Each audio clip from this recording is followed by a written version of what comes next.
மீண்டுமாய் உங்கள் யாவரையும் அன்போடு கூட வாழ்த்தி வரவேற்கிறேன். கர்த்தர் நல்லவர். நல்லா சொல்லணும், கர்த்தர் நல்லவர், சேனைகளின் கர்த்தர்.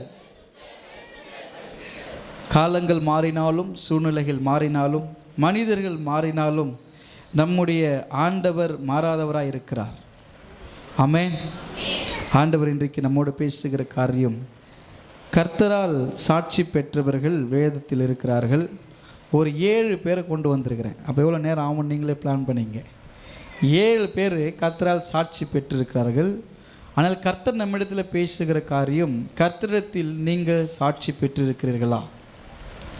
பக்கத்தில் கேளுங்க, கர்த்தரிடத்தில் நீங்கள் சாட்சி பெற்றிருக்கிறீர்களா?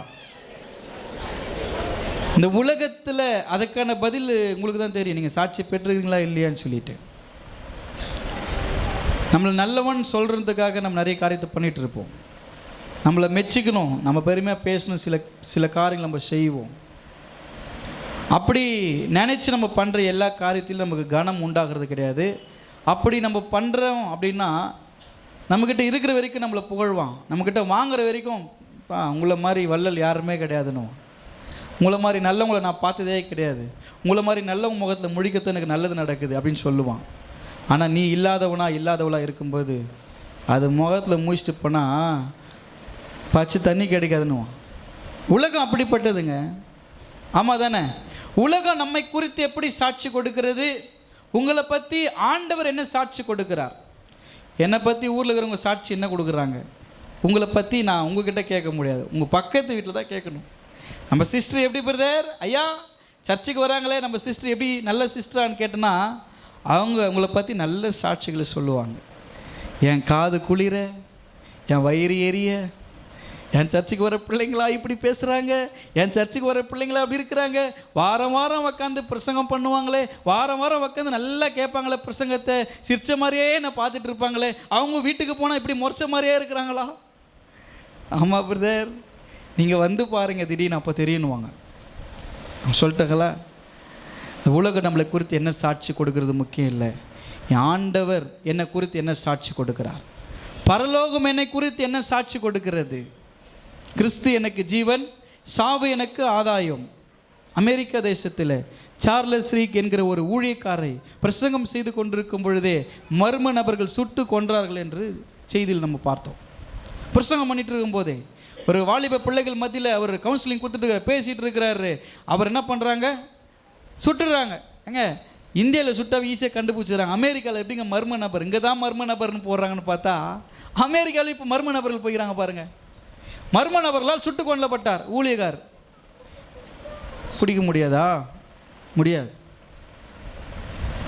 அந்த சார்லஸ் அவர்களை பரலோகத்தில் சாட்சி பெற்றிருப்பார். அல்லேலூயா. இங்கே சுட்டு கொல்லப்படலாம், இங்கே ஊழியக்காரனுக்கு எதை வேணால் நடக்கலாம், இங்கே ஊழியக்காரனை அடிக்கலாம், துன்பப்படுத்தலாம். ஆனால் பரலோகம் என்னை பற்றி சாட்சி சொல்லும். நீங்கள் தெருவில் நிற்கிறதுக்கு பரலோகம் சாட்சி சொல்லும். நீங்கள் சில்ட்ரன்ஸ்க்கு ஊழியம் பண்ணுறதுக்கு பரலோகம் சாட்சி சொல்லும். நீங்கள் சபையில் நின்று செய்கிற ஊழியத்துக்கு பரலோகம் சாட்சி கொடுக்கும். நீ சபையை பெருக்கிறதுக்கு பரலோகம் சாட்சி கொடுக்கும். நீ சபையை நீங்கள் பாய் போடுறதுக்கு பரலோகம் உங்களுக்கு கொடுத்து சாட்சி கொடுக்கும். நம்ம எழுந்து போய் நின்னா நம்மளுக்கு ரெட் மேட் இல்லை, அங்கெல்லாம் அப்படியே கோல்டுலேயே நம்மளை கொண்டு போவார். என் பிள்ளை பரலோக கீழே சபையில் இருக்கும்போது எனக்காக எவ்வளவோ வேலை செஞ்சாங்க தெரியுமா? அப்படி நம்ம எழுந்து நின்று அப்படி வரும்பொழுது எழுந்து நின்று கை தட்டுவாங்க பாருங்கள். நீங்கள் வரும்போது எல்லோரும் எழுந்து நின்று கை தட்டினா உங்களுக்கு எப்படி இருக்கும்? பரலோகமே எழும்பி நின்று உங்களை பார்த்து கை தட்டணும்னா கர்த்தர் உங்களை பற்றி சாட்சி கொடுக்கணும். அல்லேலூயா. அப்படி ஒரு வாழ்க்கையே நம்ம வாழணும். அதுக்காக தான் கர்த்தர் கிறிஸ்தவர்களாய் நம்ம தெரிந்து கொண்டிருக்கிறார். எல்லாரும் கர்த்தரால் சாட்சி பெற்றவர்களா? இல்லை, எல்லாரும் சாட்சி பெற்ற முடியாது.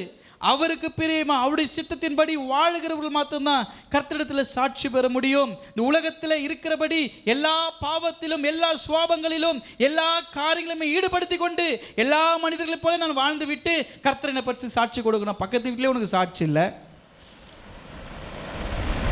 அது சொல்லுவாங்க, நண்பனிடத்தில் நீ யார் என்று சொல், உன் நண்பன் யார் என்று நான் சொல்லுகிறேன். அப்படி தானே?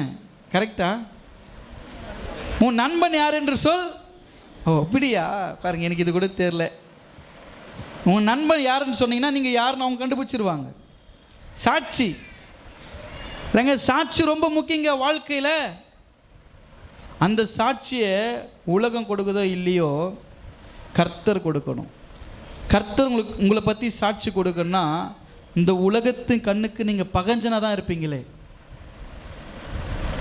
இந்த உலகத்தில் உங்களை எல்லாரும் பகைக்கிறாங்கன்னா நீங்கள் கரெக்டாக இருக்கிறீங்கன்னு அர்த்தம், நீங்கள் உண்மையாக இருக்கிறீங்கன்னு அர்த்தம். நீங்கள் உண்மையாக இருக்கிறனால தான் யாரும் உங்ககிட்ட ஒட்ட மாட்டுறாங்க. நீ மனசில் பட்டதெல்லாம் பேசுகிறப்பாரு, கடவுளுக்கு பிரியமாக இருக்கிறப்பாரு, அதனால தான் உங்களுக்கு உங்களை யாருக்கும் பிடிக்க மாட்டுது.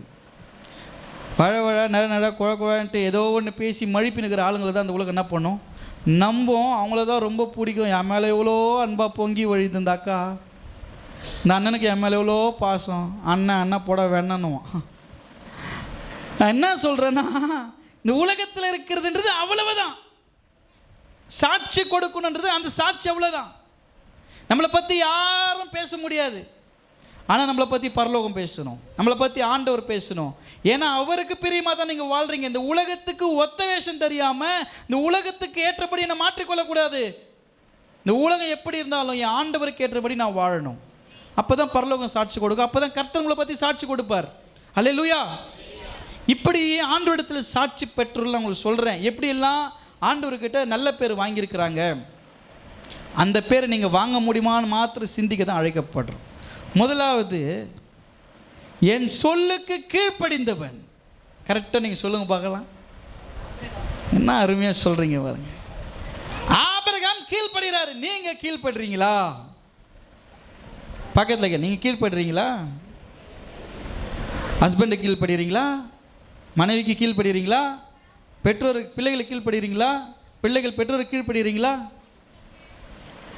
ஆபிரகாம் கர்த்தருடைய வார்த்தைக்கு கீழ்ப்படிந்தார். வாசிப்போம்.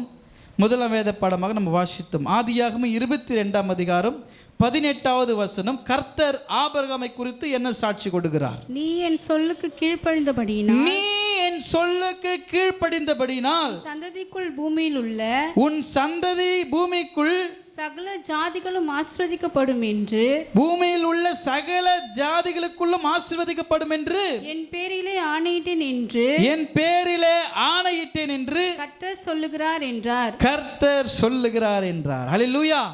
ஆபிரகாம் குறித்து என்ன சொல்றாரு? என் வார்த்தைக்கு கீழ்ப்படிந்தவன். எத்தனை பிரசங்கம் கேட்கிறோம் சபையில, எத்தனை முறை கர்த்தர் இடத்துல பேசுறாரு. இன்னும் கீழ்ப்படியாதவனா? கீழ்ப்படிதல் யாருக்கோ செவடம் சொல்லுவாங்கண்ணே. யார் காதில் ஊதுறாங்க சங்கு?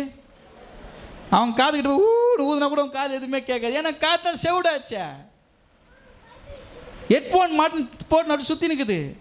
ஹெட்ஃபோன் மாட்டுன்னு போட்டு ஏங்க கொஞ்சம் காது செவிடு காதாயிடும். நீங்கள் ஹாஸ்பிட்டலுக்கு போனீங்கன்னா, தம்பி ஹேர்போர்ட் நிறைய யூஸ் பண்ணுறீங்களா? ஹெட்ஃபோன் காதில் போட்டு நிறைய கேட்குறீங்களா? உங்களுக்கு காது வலி கொஞ்சம் நல்ல ஸ்பீக்கர் அவுட் ஆகும். அப்புறம் பாஸ்டர் தம்பி தம்பி தம்பி கூப்பிட்னா நம்ம நினைப்போம், இப்போ கீழ்ப்படிதலுக்கு தான் இப்போ பாடுன்னு போயினுக்குது. பார்த்து ஸ்பீக்கர் அவுட் ஆகிட்டு இருக்குது. அப்படியே காதில் உள்ள அழுத்தி வண்டு போதா இல்லை உண்மையில் ஹெட்ஃபோனே தெரில, உள்ளே அழுத்தி வச்சுட்டு ரெண்டு காதுலையும் பின்னாடி யாருன்னா நின்னா கூட நமக்கு தெரிய மாட்டுது. அந்தளவுக்கு கும்முன்னு கேட்குது. அது வச்சு நைட்டெல்லாம் நல்லா பார்த்துன்னு இருந்தீங்கன்னா, ஏங்க நீங்கள் சாதாரணமாக பிரதர்னு கூப்பிட்டா நம்ம காதில் விழ மாட்டுது. ஹெட்ஃபோன் காதில் வச்சுக்கணும், ஃபுல் வால்யூம் வச்சுட்டு அழகாக HD பிரிண்டில் படம் டவுன்லோட் பண்ணிட்டு நீங்கள் காதில் வச்சு நைட்டெல்லாம் கேட்டுனுக்கிறீங்கன்னா, கர்த்தர் கூப்பிடுறது உங்கள் காதில் விழுமாங்க? விழாது. நார்மலாகவே கூப்பிட்டாவே உங்கள் காதில் விழாது. இவர் வேறு மெல்லி சத்தத்தில் கூப்பிடுவாராம். எப்படி விழும்? இதயத்திலிருந்து பேசினா கூட, உங்கள் இருதயத்திலேருந்து அவர் பேசினா கூட, இது முக்கியமான கட்டம் போயினுக்குது. ஆண்டவரே கிளைமேக்ஸ் சீன் வெயிட் பண்ணுங்க, முடிச்சுட்டு வந்துடும்ப்பா. என்ன அடி அடிக்கிறான், ஒரே நிமிஷம் ஆண்டவரே வெயிட் பண்ணுங்க ஆண்டவரே. என்னங்க இது வெக்கமாக இருக்குது. நம்ம பெற்ற சாட்சி ஆபிரகாம் அப்படியே கீழ்ப்படிந்தார். உன் குடும்பத்தை விட்டு, உன் இனத்தை விட்டு, நீ சொந்த இடத்தை விட்டு வா, நீ வா, அவனை கொண்டு போகிறேன், நான் கொண்டு போகிற இடத்துக்கு நீ போ. கீழ்ப்படிந்து போனால் ஆசீர்வாதம் உண்டு. அல்லேலூயா. கர்த்தருடைய வார்த்தைக்கு கீழ்ப்படியாத சந்ததிகளாக இருந்தால் நமக்கல்ல, நம்முடைய சந்ததிக்கே அது ஆசீர்வாதம் கிடையாது. ஆபிரகாமுடைய சந்ததி, ஆபிரகாமுடைய தலைமுறை ஆசீர்வாதமாக இருந்ததுக்கு காரணம், ஒரு மனிதனுடைய கீழ்ப்படிதல் அந்த தலைமுறை, அந்த ஜென்ரேஷன் ஆசீர்வாதமாக மாறினது. அல்லேலூயா. உங்கள் ஒருத்தருடைய கீழ்ப்படிதல் உங்கள் எதிர்காலத்தில் ஒரு பெரிய ஆசீர்வாதத்தை கொண்டு வரும். கீழ்ப்படுகிற விஷயத்தில் யாருன்னா நமக்கு சொன்னால் நம்ம செய்ய நம்ம அடிமையா அப்படின்னு நினைக்கக்கூடாது. கீழ்ப்படுகிறது என்ன தெரியுமா? நம்ம மனுஷனுக்கு கீழ்ப்படியில, உண்மையாக கர்த்தருக்கு கீழ்ப்படுகிறோம். அதுக்கு கீழ்ப்படிந்து நீங்கள் நடக்கிறீங்கன்னா உங்களுக்கு அந்த அந்த ஆசீர்வாதம் உங்களுக்கு மாத்திரம் அல்ல, அதாவது பக்கத்து இலைக்கும் பாயசம் கிடைக்கின்ற மாதிரி உங்களை சார்ந்த எல்லாருக்குமே அந்த ஆசீர்வாதங்கள் வரும். ஹல்லேலூயா. இப்போ கீழ்ப்படிதல்ன்றது எவ்வளோ விஷயம். ஆண்டவர் சொல்கிறாரு இந்த 22ஆம் அதிகாரம் இந்த 18வது வசனம் என்ன சொல்கிறாரு? நீ என் சொல்லுக்கு அவர் சொல்லுக்கு கீழ்ப்படியணும். அவர் சொல்லுக்கு கீழ்ப்படுறீங்களா ஐயா? அம்மா, சர்ச்சில் ஓயாமல் பிரசங்கம் பண்ணுறாங்களே பாஸ்டரா பேசுகிறாரு, கடவுள் பேசுகிற வார்த்தைக்கு ஒவ்வொரு வாரமும் பிரசங்கம் கேட்குறோமே, அந்த பிரசங்கத்துக்கு கீழ்ப்படுகிறோமா? அந்த வார்த்தையின்படி வாழ்கிறோமா? ஆசீர்வாதம் வரும்னா எப்படி வராது? எப்படி வரும்? நன்மை வரலன்னா எப்படி வரும்? அவருடைய வார்த்தைக்கு கீழ்ப்படியாமல், அவர் வார்த்தையின்படி நடக்காமல் எனக்கு எப்படி ஆசீர்வாதங்கள் நன்மைகள் உண்டாகும்? எப்படி என் குடும்பத்துக்கு பரிபூர்ணம் உண்டாகும்? ஆபிரகாம் கர்த்தருடைய சொல்லுக்கு கீழ்ப்படிந்தார் என்கிறது கர்த்தர் சாட்சி கொடுக்கிறார். அல்லேலூயா. அட்லீஸ்ட் பாஸ்டர் உங்களை குறித்து சாட்சி கொடுக்குற அளவுக்கு கீழ்ப்படிங்க. அல்லேலூயா. கீழ்ப்படிவாங்க ஐயா, ஆண்டவரே கீழ்ப்படிவாங்க. பரலோகம் உங்களை குறித்து சொல்லணும், என் மகன் கீழ்ப்படியக்கூடியவன், என் மகன் கீழ்ப்படியக்கூடியவன். நல்ல மாட்டுக்கு ஒரு அடி சொல்லுங்க, அப்படியே தெரியாத மாதிரி நடிப்பீங்க. பார்த்தா உங்ககிட்ட இருக்கிற ஸ்பெஷலே நல்ல மாட்டுக்கு ஒரு அடி. இதை எங்கே தெரியுமா நம்ம பயன்படுத்திக்குவோம்? யாருன்னா திட்டிவிட்டாங்கன்னா நல்ல மாட்டுக்கு ஒரு அடி, நல்ல சொர்ண கட்ட மாதிரி இருக்கக்கூடாது, நல்ல மாட்டுக்கு நல்ல அவர் சொல்லிட்டா இல்லை, இங்கே எவ்வளோ சொல்லுங்கிறேன், வாரம் சொல்லுங்கிறேன். நல்ல மாட்டு அடி வாங்கினா கூட சொர்ண கட்டு போயிடுக்குது. எத்தனை அடி அடிக்கிறது? அடிச்சு எனக்கு தான் வலிக்குது. வார்த்தைகளை சொல்லி சொல்லி சொல்லி சொல்லி உங்கள் காதில் விழவே மாட்டுது. விழுந்திருந்தா உங்களுக்கு ஆசீர்வாதம், விழுந்திருந்தா உங்களுக்கு பரிபூர்ணம், விழுந்திருந்தா உங்களுக்கு நன்மை வழி திறக்கும். அப்போ நம்ம என்ன நினைக்கிறோன்னா, வார்த்தைன்றது நல்ல மாட்டுக்கு ஒரு அடி, நல்ல மனுஷனுக்கு ஒரு சொல்லு அப்படின்றது சண்டை போட்டால் கோபத்தில் பேசினா மட்டும்தான் பேசாமல் போகணும் இல்லை, கீழ்ப்படிதல் தான். நல்ல வார்த்தை கர்த்தர் நம்மக்கிட்ட பேசுகிறாரா, அடிக்கிற மாதிரி ஒரு வார்த்தை நமக்கு உழுதா, அத்தோட மனம் மாறிடணும், அத்தோட கீழ்ப்படிஞ்சு எல்லாத்தையும் விட்டு போட்டு வந்துடணும். அதுதான் கீழ்ப்படிதல். அந்த கீழ்ப்படிதல் அப்படியே சொன்னபடியே அதை விட்டுட்டு அப்படியே விட்டுட்டு வலையை கீழே போட்டு வந்தாப்புல. மீன் நிறைய மீன் பிடிச்ச ஆள் தான் சொல்கிறாரு, ஆண்டவர் சொல்கிறாரு, எப்பா உனக்கு போதுமான அளவுக்கு மீன் பிடிச்சிட்டு இன்னைக்கு, உனக்கு கையெல்லாம் பாரு எவ்வளோ காயம், மீன் பிடிச்சி இது வரைக்கும் உனக்கு கையில் காயம் வந்திருக்குதா? ஏன்னா உனக்கு அவ்வளோ வலையை கிழித்தக்க என்ன பண்ணிட்டேன், மீன் கொடுத்துட்டேன். இது உன் வாழ்க்கையில் இவ்வளோ மீன் நீ பிடிச்சிருக்கிறியா? இது சத்தியமாக கிடையாது ஆண்டவரே, இவ்வளோ மீனில் நான் பிடிச்சதே கிடையாது. நான் எவ்வளோ எக்ஸ்பர்ட் தெரியுமா, எவ்வளோ மீன்களை பிடிச்சிருக்கிறேன், எனக்கு நான் எவ்வளோ இடத்துல மீன் இருக்குன்னு தெரியும், எந்த இடத்துல மீன் இல்லைன்னு தெரியும். ஆனால் எனக்கு பிரயாசப்பட்டு ஒன்றும் கிடைக்கல. உன் வார்த்தைக்கு கீழ்ப்படிஞ்சு என்ன பண்ணேன், வலையை போட்டேன், மீன் மாட்டுச்சு. இப்போ மீன் மாட்டின பிறகு ஆண்டு சொல்லாரு, நான் வார்த்தை கீழ்ப்படிஞ்சு அங்கே வலையை போட்டேன்ல, இப்போ சொல்கிறேன் மீன் மாட்டிச்சுல்ல, வலையை போட்டு என் கூட வா. ஹல்லேலூயா. புரிஞ்சா கை தட்டி ஆமேன்னு சொல்லலாம். வலையை போட்டுட்டு என் பின்னாடி வா, அவ்வளோதான். நீங்கள் போட்டு வரத்துக்கு விருப்பம் நிறைய பேருக்கு. நம்மளுக்கு என்ன இல்லை, அது வலையை கீழே போட்டு என்னை பின்பற்றி வா. சுகம் கண்டுட்டோம், சுகபோகத்தை கண்டுட்டோம், ஆசீர்வாதத்தை கண்டுட்டோம், நன்மையை கண்டுட்டோம். போட்டு வானா நம்மளுக்கு வர முடியல. கீழே போட்டு வாப்பா, வலையை கீழே போட்டு வாப்பான்றாரு. நம்ம என்ன பண்ண மாட்டோம், குடும்பத்தை விட்டு அந்த இடத்துல இருந்து நீ வந்துருப்பான்றார். ஆபிரகாம் வந்தார் ஆசீர்வாதமாக, நம்மளை எத்தனை முறை வான்னுக்கிறாரு. நம்ம என்ன பண்ண மாட்டோம்? ஆண்டவரே அதை சொல்லுவார் சாலமோன், இன்னும் கொஞ்சம் தூங்கட்டும், இன்னும் கொஞ்சம் கை மூடி தூங்கட்டும். அது மாதிரியே இன்னும் கொஞ்சம் இருக்கட்டும் ஆண்டவர், கொஞ்சம் இருக்கட்டும் ஆண்டவர், இன்னும் கொஞ்ச நாள், இதோ மாதம் முடிஞ்சிச்சு, October, September, October, November, December, 2 மாதம் தான் ஆண்டவர். அடுத்த வருஷம் வந்து ஊந்து போடுறேன். நீ ஊந்து போடுவ, ஆண்டவர் இருக்கணுமே, அது வரைக்கும் உலகம் இருக்கணுமே. என்ன வேணால் நடக்கலாம், என்ன வேணால் நடக்கலாங்க. எப்படி வேணால் மாறும் உலகம், எப்படி வேணால் நிலைமைகள் மாறும். இதே நிலைமை நீடிக்கும்னு நினைக்கிறீங்களா? உங்கள் வாழ்க்கையில் உங்கள் குடும்பத்தில் இப்படியே நீங்கள் வந்து பரவாயில்ல, நம்ம என்ன தவறு பண்ணாலும் கடவுள் என்ன பண்ணுறாரு, நம்மளை மன்னிச்சு விட்டுனுக்கிறார் பொழுது, அதனால நம்ம போயிட்டே இருக்கிறோம். அவர் நம்மளை கண்டுக்கலை, நம்மளை யாருக்கிட்டையும் மாட்டி விடல, அதனால போயிட்டே இருக்கிற ஒன்றும் பிரச்சனை இல்லை, போயிட்டே இருக்கலாம், போயிட்டே இருப்பீங்க. ஆனால் முடிவு எங்கே? குழியில் தான் விழணும். நல்லா போகிற மாதிரி இருக்கும், ஒன்றுமே இல்லாமல் ஆகிடும். நான் என்ன சொல்கிறேன்னா, கர்த்தர் என்ன சொல்கிறாருன்னா, அவருடைய வார்த்தைக்கு கீழ்ப்படிந்தார் ஆபிரகாம், அவருடைய வார்த்தைக்கு கீழ்ப்படிந்தார் பேதுரு. வலையை போடனா வலையை போட்டார், அந்த இடத்த விட்டு வானா இந்த ஆபிரகாம் இடத்த விட்டு வந்தார், அந்த தேசத்தை விட்டே வந்தார். வந்துட்ட பிறகு எத்த உடனே ஆசீர்வதிச்சுட்டார். வந்த உடனே ஆபிரகாம் ஆசீர்வச்சாரா? கிடையாதுங்க. உங்களை வான்னு சொல்லும்போது நீங்கள் வந்துட்டீங்களா, நீங்கள் வந்துட்ட பிறகு எங்கள் ஆண்டவரை ஆசீர்வதிப்பண்ண, எங்கே ஆசீர்வதிக்கிறிய? ஒன்றுமே கிடையாது, உடனே கிடையாது. பல சோதனை, பல பிரச்சனை, குழந்தை இல்லை, அது இல்லை, இது இல்லை, பொண்டாட்டி ஒரு பக்கம் அப்படியே சத்தாச்சு நிற்குது சாரால். ஆமாம், சாரா போட்டு வதைக்குது. எப்பா நீ உன் பேச்சு கேட்டுன்னு அந்த தேசத்துலேருந்து எங்கன்னா பெரியவங்க இருப்பாங்க, சின்னவங்க இருப்பாங்க, யாருன்னா இருந்தால் சொல்லி கொடுத்துருப்பாங்க, எப்பாவி என்னை கூப்பிட்டு வந்து இங்கே காட்டில் விட்டுவிட்டு வனாந்தரத்தில் ஆண்டவர் நத்துவார்னு வந்துட்டியே, ஒன்றுமே இல்லையே, ஒன்றுமே இல்லையே, பேசிகிட்டே இருக்கும். இவர் போவார், ஜோம் பண்ணுவார், ஆண்டவரே பரலோகம் என்கிட்ட பேசுனீங்களே, ஒரு சத்தம் கேட்டு தானே வந்தேன், அந்த சத்தம் எங்கே? யாவே யாவே யாவே காட், எங்கே? பேசுங்க பேசுங்க பேசுங்க பேசுகிறாரு. அப்பா உன்னை நடத்துகிறேன், உனக்கு குறைவில்லாமல் இருப்பேன், உனக்கு செய்கிறேன்றதை என்ன பண்ணுவேன்? கண்டிப்பாக செய்வேன். நீ கீழ்ப்படிஞ்சு வந்துட்டல. அவர் சொல்கிறதெல்லாம் அப்படியே கீழ்ப்படிஞ்சார். மனைவி பேச்சு கேட்டுன்னு எரிஞ்சு விடல. சில நேரத்தில் அவங்க சொல்கிறது என்ன பண்ணோம்? அப்படியா, ஆமாம் ஆமாம் ஆமாம் ஆமாம் கரெக்டுமா நீ சொல்கிறது அப்படின்னு சொல்லிட்டு விட்டுன்னு அதை. ஆமாம், நான் ஜாலியாக அப்படி தான் போயிட்டுருக்கிறேனே. சீரியஸாக கேட்கணும். பிரதர் சிஸ்டர் சொன்னாங்கன்னு என்ன பண்ணோம்? சீரியஸாக என்னம்மா சொல்கிற? அப்படியா? ஐயோ என்னம்மா அப்படி சொல்கிற? அப்படியாம்மா? சே, சிச்சுன்னு கேட்கக்கூடாது. அந்த ஃபீலிங்கில் அவங்க கூடவே உணர்ந்து கேட்டு தேவைன்னா அதுக்கு செவி கொடுக்கணும்.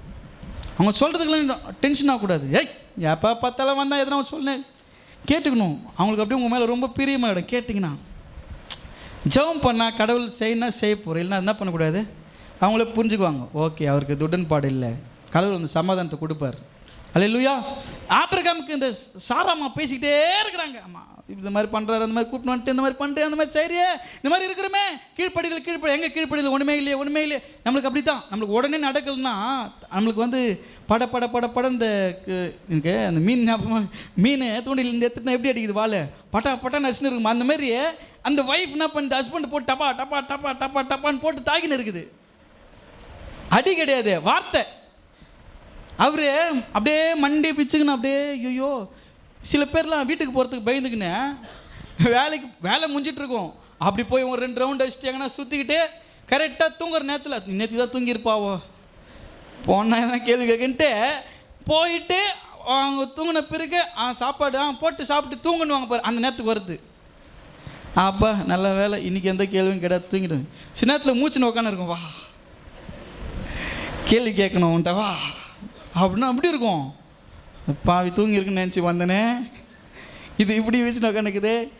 சாப்பாடு எடுத்து வைக்குமா எடுத்து வைக்காதா, போய் சாப்பிட்டு தூங்குன்னு சொல்லும், இது எடுத்து வைக்கல. நம்ம வந்து உக்காந்துட்டோம், ஒரு டீயாவது குடிக்கிறேன்னு கேட்க மாட்டேது. ஏங்க பதட்டம் இருக்குமா? 1008 வேலைங்க. வெளியில் போகிற ஆம்பளைங்களுக்கு பிரச்சனை இல்லைன்னு நினைக்கிறீங்களா? பல பிரச்சனையை சந்திச்சுட்டு வராங்க. அந்த பிரச்சனையெல்லாம் கூட சமாளித்து ஜெயிச்சு வந்தவங்களுக்கு இங்கே வந்தால் தான் கிடு. ஏன்னா அவங்க கர்த்தருக்கு கீழ்ப்படுகிறாங்க.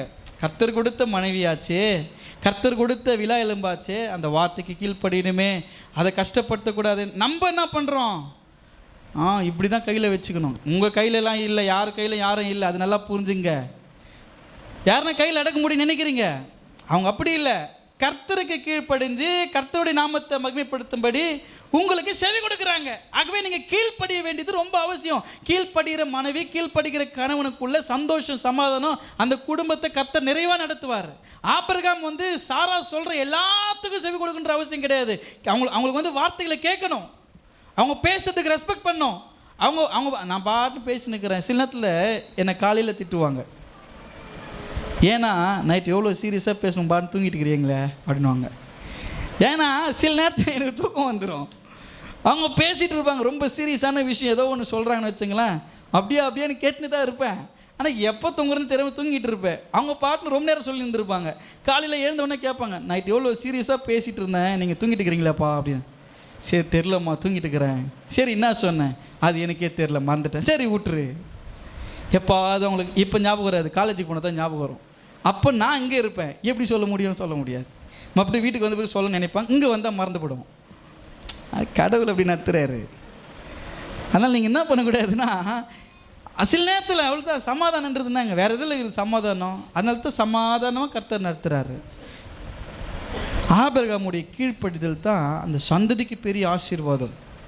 ஆபிரகாமுடைய சந்ததியிலேருந்து ஈசாக்கு, இஸ்மவேலு, யாக்கோபு, ஏசா, எத்தனை சந்ததிகள், 12 கோத்திரங்கள், 12 கோத்திரத்தின் பிள்ளைகள், அவ்வளோ பெரிய கூட்டத்துக்கு ஒரே தகப்பன் ஆபிரகாம், சாராள்.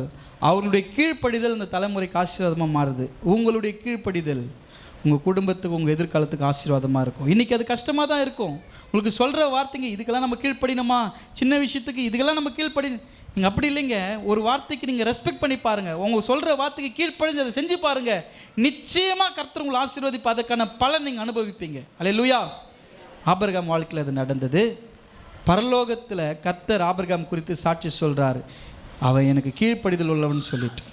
உங்களை பார்த்து கர்த்தர் சொல்லணும். ரெண்டாவது ஆண்டவர் சொல்கிறார், என் வீட்டில் எங்கும் உண்மை உள்ளவன். யார் சொல்லுங்கள்? மோசே. சகோதரி பைபிள் கியூஸில் ஃபஸ்ட்டு கை தட்டுங்க. அக்கா கரெக்டாக சொல்கிறாங்க.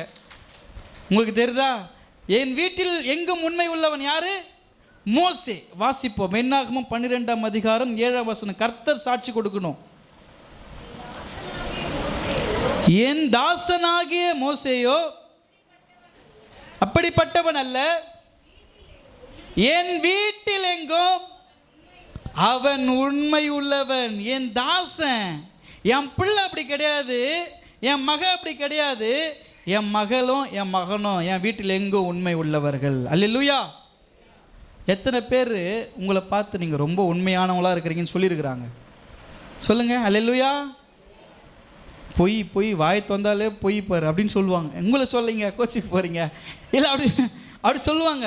இவங்க சர்ச்சுக்கு போது புழுவுதுங்க ரொம்ப, அது சொல்லுவாங்க, புழுவுற வாய் புழுப்பு தான் சாவ போகுது பாரு, அது வாய் தந்தாவே பொய் தான், எதனா உண்மை பேசுதா பாரு.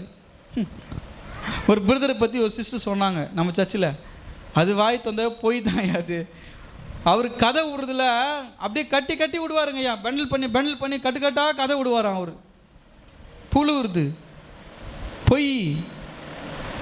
ஆனால் ஆண்டவர் மோசேயை குறித்து சொல்கிறாரு, மோசே என்னோட வீட்டில் எங்கும் உண்மை உள்ளவன். நம்ம அதை சொல்லுவாங்க, கெட்டவன் பேர் எடுக்கிறதுக்கு இப்படின்றது, அவங்களும் கெட்டவன் பேர் எடுக்கலாம், நல்லவன் பேர் எடுக்கிறது ரொம்ப கஷ்டம். உண்மைன்றது கொஞ்சத்தில் கூட உண்மையாக இருக்கணும். அல்லேலூயா. கொஞ்சத்தில் உண்மையாக இருந்தால் தான். நம்ம சின்ன விஷயத்தில் உண்மையாக இருக்க மாட்டோமே. சின்ன விஷயத்தில், வேலை விஷயத்தில், குடும்ப விஷயத்தில் சம்பாரிச்சு எத்தனை உங்ககிட்ட தான் கொடுக்க போகிறார். ஆமாவா இல்லைங்களா? அவர் கொடுக்குற 1000 ரூபாயிலையா 500 ரூபாய் எடுத்து வச்சுட்டு 500 ரூபாய் தான் குத்தியே நீ, கண்ணுக்குன்னு தெரில, எங்கன்னா வச்சுட்டுக்கிறியா பாரு பேக்கெட்டில் மருந்து. அவருக்கே குழம்பும், ஒரு 500 ரூபாய் தான் கொடுத்துருப்போமோ, 1000 ரூபாய் கொடுத்தோமோ, அவருக்கு பைத்தி பிடிக்க வச்சுருவாங்க. இல்லை 2000 ரூபாய் நோட்டு தான், 500 ரூபாய் நோட்டு 2 பேக்கெட்டில் வச்சுன்னு வந்தேன், 2 தான் கொடுத்தோம். நல்லா யோசிப்பார், எங்கன்னா விட்டுக்கிறியான்ட்டு. 500 ரூபாய் தான் குத்தேமே. அவன் யோசிச்சுன்னா 500 ரூபாய் குத்தோமா 1000 ரூபாய் குத்தோமா ஒன்றும் புரியலையே. சொந்த வீட்டில் சொந்த புருஷங்கிட்டே உண்மை இல்லை. மனைவி, தலைவர் என்ன பண்ணுவார், இன்றைக்கி எவ்வளோங்க சம்பாதிச்சுன்னா ஒரு 2000 ரூபாய் சம்பாதிச்சிருப்பார், வெறும் 800 ரூபாய் தாம்மா இன்றைக்கி கிடச்சிச்சு சேவிங்ஸ். 800 ரூபாய் தானே கிடச்சிச்சு. இல்லையே, இவ்வளோ நேரம் ஓட்டி கீட்டி பார்த்து எது உனக்கு இந்த மாதம் சேலரி கொஞ்சம் அதிகமாக வரல? எங்கம்மா, அங்கேருந்து வர டைமில் தான் நான் கரெக்டாக வரேன், வர வழியில் கொஞ்சம் ஸ்பீட் பிரேக்கெலாம் அதை லேட்டாக வரணும் தவிர ஓட்டியில் நான் எங்கே பார்க்குற நிலைமையில் இருக்கிறேன். ஓட்டிலாம் பார்க்கல, சம்பளம் இவ்வளோதாம்மா. அவர் சேவிங்ஸ், அவர் பேக்கெட்டு கொஞ்சம் வச்சுக்குவார். ஏன்னா திடீர்னு பிள்ளைங்க நீங்கள் திடீர்னு குண்டு போடுங்க, திடீர்னு வந்து ஐயோ டெத் ஆயிடுச்சு, நீ தான் பார்க்கணும் எல்லாத்தையும், தலை கட்டு கட்டணும்னு. எங்கே போவார் அவர் சொல்லு? இந்த மாதிரி சேவிங்ஸில் இருக்கிறத என்ன பண்ணுவார்? ஏற்று கொடுப்பார். ஆமாவா இல்லையா? திடீர்னு சொல்லுவோம், காது குத்தல் எங்கள் கூட வேலை செய்கிற சிஸ்டருக்கு அது நம்ம பொண்ணுக்கு பண்ணிச்சில்ல, நம்ம அதுக்கு ஏதாவது பண்ணல, ஒரு டேக்ஸை வாங்கி கொடு. எங்கே போவ டேக்ஸை ஊடு திருடவா போக முடியும்? பேக்கெட்டில் இருந்தால் தான். அவர் என்ன பண்ணுவார்? உண்மை உள்ளவர்களை அவங்க என்ன பண்ணுறாங்க? சேர்த்து வைக்கிறாங்க. அவங்க எதுவும் வாங்கி சாப்பிட மாட்டாங்க. எது சேர்த்து வச்சு திரும்ப எத்தனை யாருக்கு தான் கொடுக்க போகிறாங்க? மனைவிக்கு, பிள்ளைங்களுக்கு தான். ஏன்னா திடீர்னு வந்து நிற்பன்னு அவங்களுக்கு தெரியும். அதனால தான் அவங்க என்ன பண்ணுவாங்க? மொத்தமே குத்தா கூட மொத்தமாக செலவு தான் பண்ணோம். கொஞ்சமே குத்தாலும் அதில் நீங்கள் நல்லா யோசிச்சு பாருங்கள். நீங்கள் 5000 ரூபாய் சேலரி வாங்கும் போதும் இதே சந்தோஷம் தான் உங்களுக்கு இருந்திருக்கும். இப்போ 10,000 ரூபாய் சேலரி வாங்குறீங்க. இப்போ 5000 ரூபாய் சேர்த்து வச்சுக்கணும்ல. இப்போ கேளுங்க, விரலுக்கு ஏற்ற வேக்கம் தான் வரும். அது நம்ம ஆளுங்க சொல்லுவாங்க, விரலுக்கு ஏற்ற வீக்கம் தானே வரும். 5000 ரூபாய்னா 5000 ரூபாய் சேவிங்லாம் வைக்க முடியல, அதுக்கேற்ற மாதிரி செலவு இருக்குது இல்லை. 4 கல்யாணம் வந்துச்சு இந்த மாதம். என்னண்ணா எதுக்கு? எப்படி தெரியுமா அதுக்கு செலவாகுது? ஆடம்பரம். 5000 ரூபாய் சம்பாதிக்கும் போது இருந்த ஒரு சிக்கன ஒரு செலவு 10,000 ரூபாய் சம்பாதிக்கும் போது அந்த 5000 ரூபாய் ஏன் நம்மளால் சேவ் பண்ண முடியல அப்படின்னு சொல்லி பார்த்தீங்கன்னா, நமக்குள்ள அப்போ தான் அந்த அந்த சேலரி வந்துச்சுன்னா ஒரு வாரத்துக்கு சாப்பாடு செய்யறதில்ல, ஃப்ரைட் ரைஸ் வாங்கி சாப்பிட்றது. உடம்பு ஒரு மாதிரி இருக்குதுங்க, போய் சிக்கன் ரைஸ் வாங்கினுவாங்க, பிரியாணி வாங்கினுவாங்க, தின்னலாம். சாப்பாடுலாம் செய்கிற மாதிரி இல்லை. அப்போது மாவு டேக்ஸை நிறைய அரைச்சி வச்சுக்கின்னு காலையும் சாயந்தரமும் தோசை இட்லி ஊற்றி சாவடிப்பாங்க. ஆனால் பணம் நிறைய வந்துச்சுன்னா பண்ணுவாங்க, மாவு பேக்கெட் ஒன்று வாங்கினுவா, நீங்களே அரைச்சி. நீங்கள் உங்களுக்கு புரியுதா ஏன் எப்படி செலவுன்னு உங்களுக்கு புரியுதா? உண்மைன்றது என்ன தெரியுங்களா? முதலாவது தேவனுடைய ராஜ்யத்தையும் அவருடைய நீதியும் தேடுங்கள். எனக்கு உரிய எந்த ஆசீர்வாதமாக இருந்தாலும், எனக்கு கொடுக்குற யாரோ கொடுக்குற ஒரு 500 ரூபாய் காணிக்க இருந்தாலும் 50 ரூபாய் எடுத்து வச்சு தான் நான் செலவு பண்ணுவேன். என் ஆண்டவர் என்னிடத்தில் உண்மை எதிர்பார்க்கிறாரு. எனக்கு வர ஒரு ஒரு வருமானத்தில் கர்த்தருக்குன்னு உண்மை உள்ளவனா நான் எடுத்து வைக்கிறேன். செய்கிற அரிசி சாப்பாட்டில் ஒரு பொடி எடுத்து வைக்கிறேன். நான் அதனால் உங்களுக்கு உதாரணமாக சொல்கிறேன். உங்களை எல்லாவற்றிலும் கர்த்தருக்கு உண்மையாக இருக்க வேண்டியது அவசியம். ஆண்டவர் மோசேவை குறித்து சொல்லுகிறார், என் வீட்டில் எங்கோ உண்மை உள்ளவன் மோசே. அவ்வளோ மக்கள் வாழ்கிற தேசத்தில் ஆண்டவர் மோசேவை மட்டும் எப்படி காண்கிறார்? உண்மை உள்ளவனாய் காண்கிறார். அவ்வளோ பேர் தேராகுக்கு எத்தனை பிள்ளைங்க? அத்தனை பிள்ளைங்கள்லையும் கீழ்ப்படுகிற பிள்ளைய கர்த்தர் யாரை பார்த்தாரு? ஆபிரகாமை பார்த்தார். உண்மை உள்ளவனா மோசேவை பார்த்தார். இன்னைக்கு அப்பா அம்மா கிட்ட நீங்கள் உண்மையாக இருக்கிறீங்களா? பிள்ளைங்க உண்மையாகவே நீங்கள் சம்பாதிக்கிற உண்மையான வருமானத்தை அம்மா அப்பா கிட்ட கொடுக்குறீங்களா? 12,000 ரூபாய் சேலரி, 10,000 ரூபாய் தான்ப்பா போட்டாங்க இந்த மாதம். அம்மா இந்த மாதம் பிடிப்புலாம் 8,000 ரூபாய் தான்மா கிடச்சிச்சு. பிடிப்பு பண்ணுவாங்க. நின்றுபட்ட பிறகு எப்பா பிடிப்பு பூச்சாங்களா எங்கப்பா? அதெல்லாம் கொடுக்க மாட்டாங்களாம்மா.